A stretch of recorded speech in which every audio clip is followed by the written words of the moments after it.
Қайырлы күн, құрметті ата-аналар. Бүгін мен сіздермен бірге ата-аналар көп қатты мән бере бермейтін, бірақ бала тәрбиесі тұрғысынан өте өзекті болып есептелетін тақырыпты қарастырғым келіп отыр. Бұл балалардың жас айырмашылығы. Былайша айтқан кезде балаларды жоспарлау мәселесі. Бүгін мен сіздерге балалардың өзара жас айырмашылығындағы минимум шек және максимум шекті жан-жақты талқылап айтып беруге тырысамын.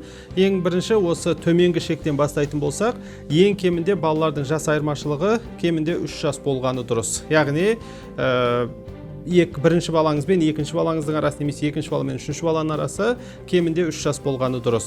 Енді бұл педагогикалық, психологиялық тұрғыдан және тіпті діни тұрғыдан, тіпті біздің жаңағы аналардың денсаулығының қайтадан қалпына келу тұрғысынан өте маңызды болып есептеледі. Яғни Құранда өздеріңіз де білесіздер, баланың 2 жыл толық ему керек екендігі айтылады.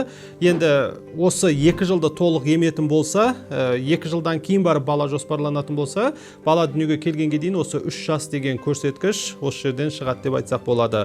Одан бөлек 2 жаста балалардың өздерінің мен деген, менікі деген сезімдері пайда болады.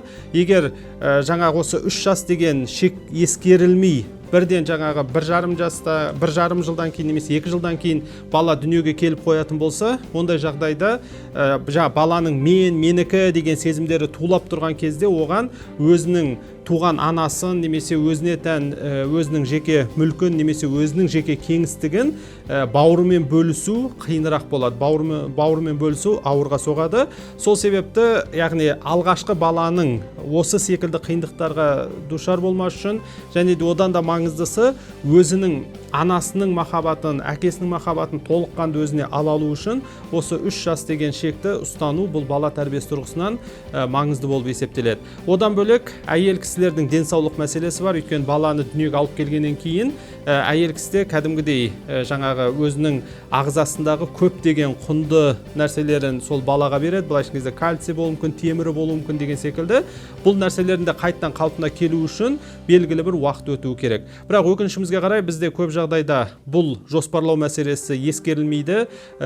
Аналар бірінен кейін бірін балаларды дүниеге алып келемін деп жүріп, өздерінің денсаулықтарын құртып алып жатады, немесе келесі балалардың денсаулықтарына кері әсер етіп жатады. Өйткені әйел кісінің ағзасындағы керекті элементтер өзінің нормасынан аз болған жағдайда бұл баланың дүниеге келу процесінде де қиындықтар туындатары сөзсіз.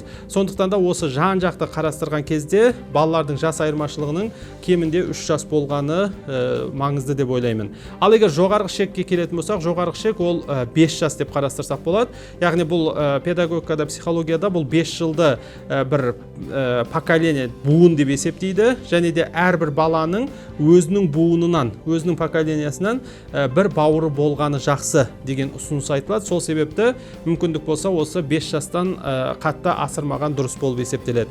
Әрине бұның бәрі болса жақсы болады, абзал деген ұсыныстар болып табылады. Әр отбасыда жағдай әр қалай, бірақ мүмкіндігі болғанша осы ережелерді, осы ұсыныстарды ескере отырып, өздеріңіздің балаларыңыздың жас айырмашылығын реттеуге, жоспарлауға тырыссаңыздар, нұр үстіне нұр болады.